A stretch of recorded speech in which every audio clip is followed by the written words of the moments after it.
very famous mall here beside the UC Manila.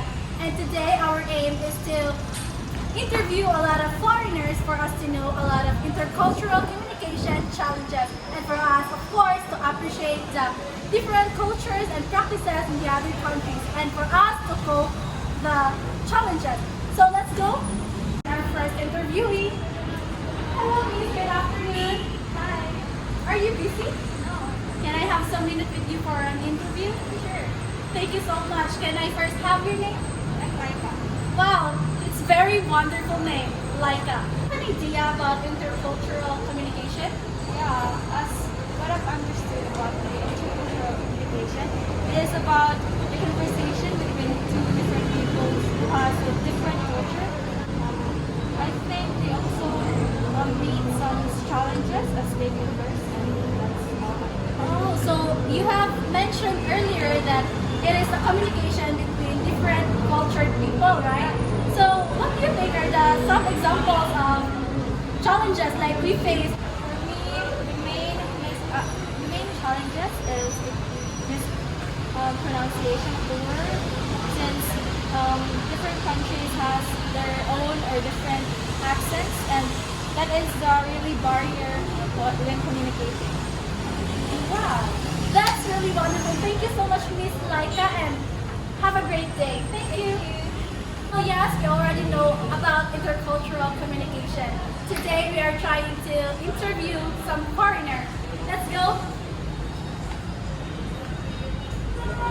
Hello, good afternoon, Miss.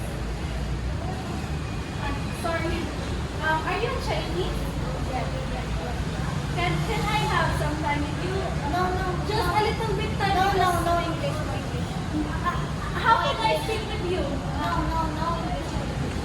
I'm sorry, Miss Anne. We can see that she is not willing or she's not ready for our interview because she's having difficulties about her speaking and her language. And of course, we respect her culture and tradition, and of course, her difficulties. And now let's find another foreigner for us to speak with. So now let us move on and find another respondent. Let's go. Oh, I can see that we are very lucky today because we can see that there are two persons there that we can request them to be our respondents. Let us approach them and ask them if... Hello, excuse me, do you guys speak English? Yes. Good afternoon. Good afternoon.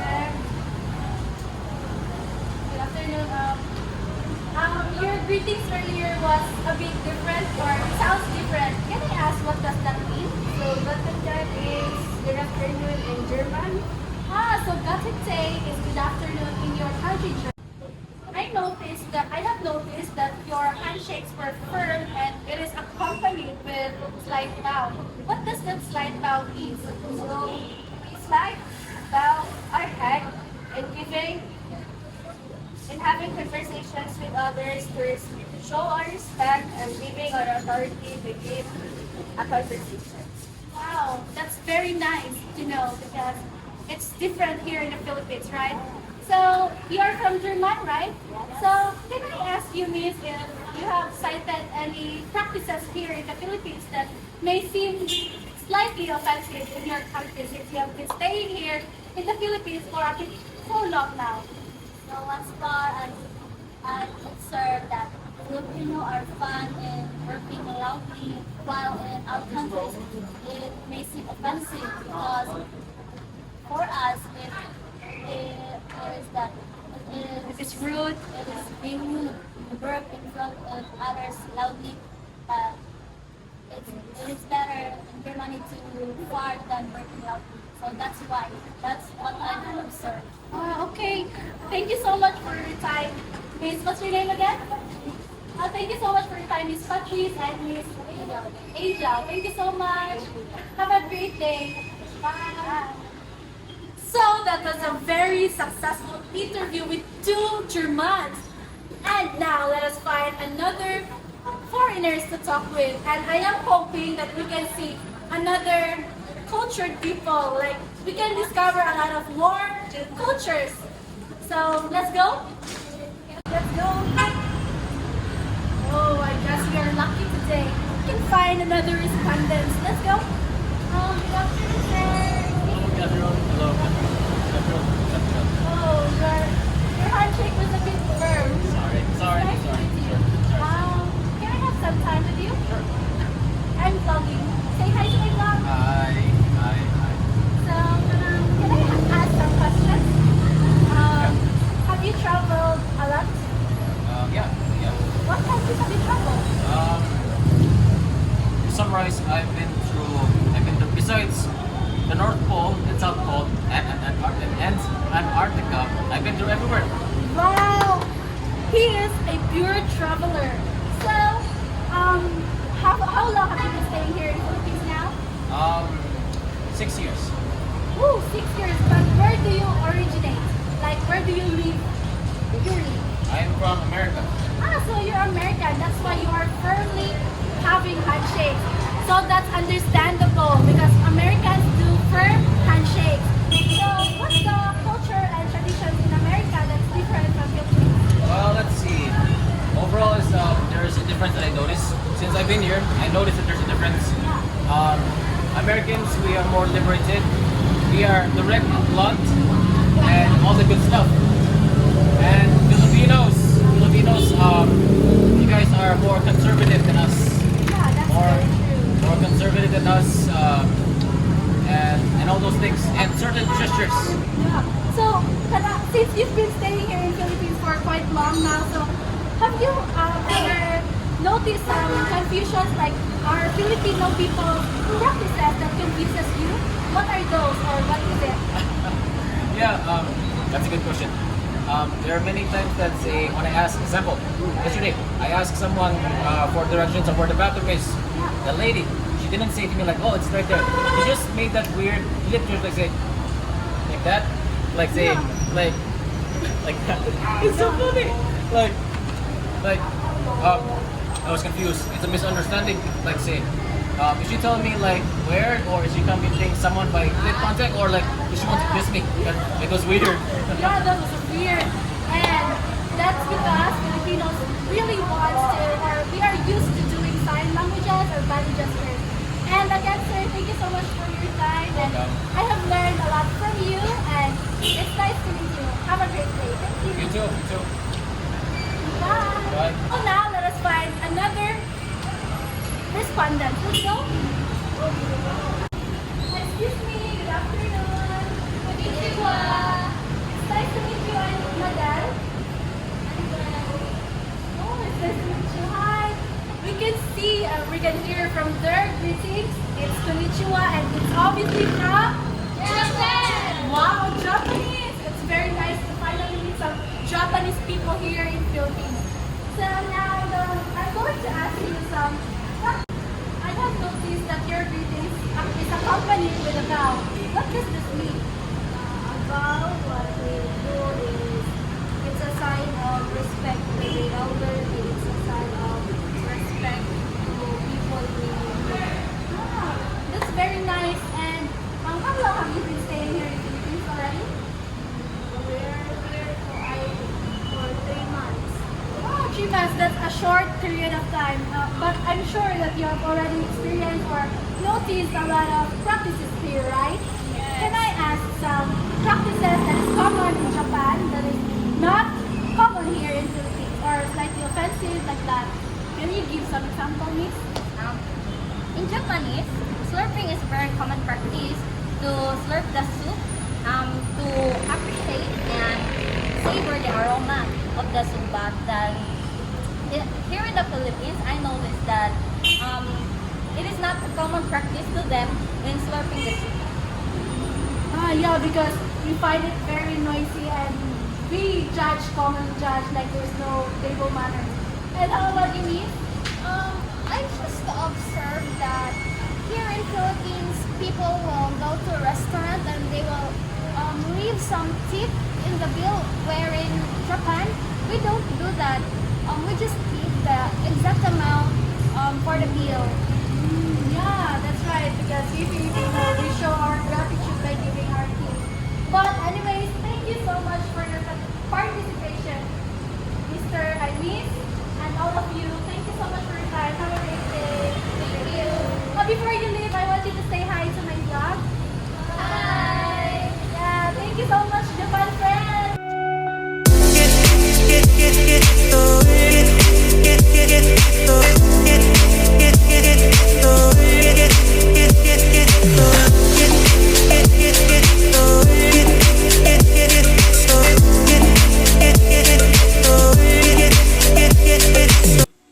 Yeah, you can, or you just your name, not necessarily full name. Okay, my name is Guilherme Braga. Okay, Can you say? so Can you say my name? mm-hmm. Can you pronounce my name? Guilherme Guilherme Braga. Yeah, Guilherme Braga. Guilherme Braga. So, Yeah, how old are you? I'm 25 years old. Oh, so young. And Yeah, I'm from 97. where are you from? I'm from Brazil, Brasileiro. Oh, thank you. And next question is, um, what are the countries that you've visited? The country that I visited. Okay, so let's start. Yeah. China. First was China. Second, I don't know if you consider it like a country, but for me, it's kind of different. But yeah, I count Hong Kong out of China. I'll be banned of China after that. No. So China, Hong Kong, South Korea, and then after South Korea, I went to the Philippines, and then I went to Thailand. Then I went to Singapore. Also France. Yeah, I've been to France as well. Portugal, Turkey. Turkey, and now Italy. Wow. So Yeah. you've been to a lot of countries. So what are the most? Yeah, I've been like in 10 countries. I lived in 7 of this 10 that I visited. Yeah, you've been like into continents. You haven't been to Africa, right? No, not yet. Not yet. Not yet. So when you go to other countries, what are the common problems that you've dealt with? Like when you go to other country, what are your common problems or difficulties? Um, well, it's hard to say. Like, I mean, I get to a new country, I have to get used to it because it's everything new for me. It's a new culture, it's a new country, new place, new people, new food, and well, these things, like the difficult for me is to find like a supermarket around my place, somewhere that I can eat. The most difficult thing for me is to spot the places where I'm going. Oh, But after so that, it's everything easy. I mean, I'm really easy to adapt myself to any country I go now. mm-hmm. I don't see like any difficult on that, because when I go to the country, it's because I want to go to the country. I want to go. I want to get to know this new culture and stuff. So since for me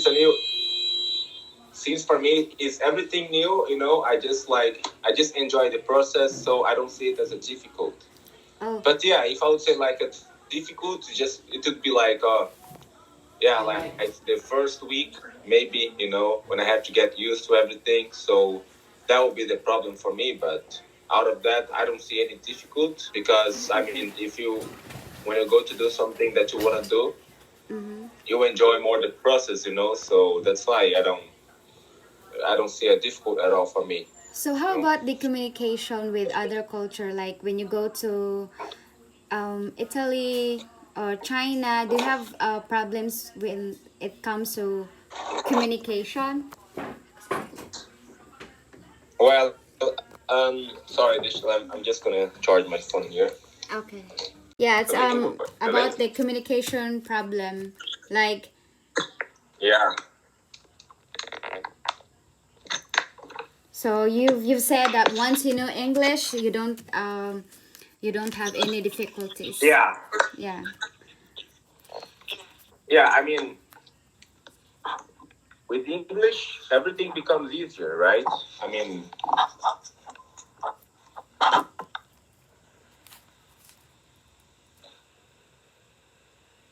with English, everything becomes Oh my god, my internet is bad. easier. Like, so it becomes a bit difficult. But for me, for example, when I went to China first time, I mean, my first trip was to China. So when I went there, I didn't know English, and like people over there, like Chinese people in general, like they didn't know English as well. But well, what I used to do was like I used to use the technology, through the apps like translators. I used to get, like translating to English to Chinese, no, to Portuguese to Chinese because I didn't know English, so I couldn't translate from English to Chinese, so I translated from Portuguese to Chinese. Sometimes the translator just didn't make no sense. Sometimes like I got a bit stressful, but yeah, things started to get better in my communication after I learned English, right? So yeah, I think the point is the English. For me, I mean, nowadays, like, no, you speak English, I can be anywhere in the world. Like, I can go anywhere, like, without any fear about communication, because if I go there, I know someone who will speak English, so I can communicate, and I'll never go hungry. That's what I used to say.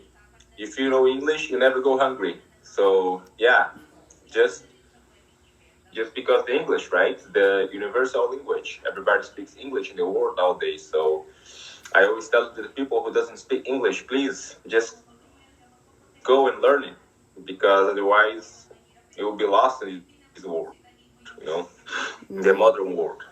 Yeah, that's very well said. So, um, have you encountered a situation like a common practice that is proper in your culture but is offensive Sorry, to say again.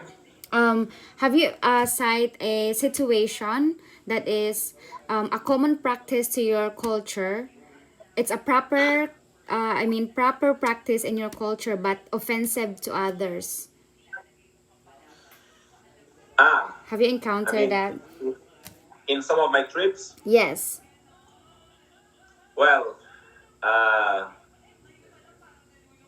not it didn't happen straight to me, but to one of my friends, one of my Brazilian friends. Like once, we used to go to the parks in Korea, and Okay. like in Brazil, it's really like we're from a tropical country, so it's no problem for us, like just go out for a workout and just like be topless, like take off the t-shirt. For us, it's something common. But I remember once we were in Korea, and like we were like topless, and the guy, a guy started to say, "Hey, put your shirt on. You're in Korea. You're not your country." These things, he was saying these things to my friend. I didn't see, but he told me that, Oh, and I was like, "Oh, they are kind of conservative. strict with these things over here." But otherwise, like the girls was passing by, and the girls were looking at us, and just like, oh, these things, But like the guys, sometimes they look at us like different, different way, like just because we were like shirtless, straying in the park, which is something common for us. So yeah, just these things, I guess. Out of that, I've never had any problem, in anywhere that I've been. I always try. I mean, I'm always respectful in anywhere I am, because I'm not in my place, so I have to. In first place, we always have to respect each other. So that's like the way that I take, the way that I live too. live a better life, like chill life, without any problems. So I don't I don't mess with no one and no one mess with me. So I just like to live on my own. So just try to respect others, respect the place that I am, and then that's okay, you know. But if I could say a situation for you about this question that you just made, that you just asked to me, it would be just like that. Just these things, this situation that happened in Korea. But yeah, that was okay. It was no problem. Yeah.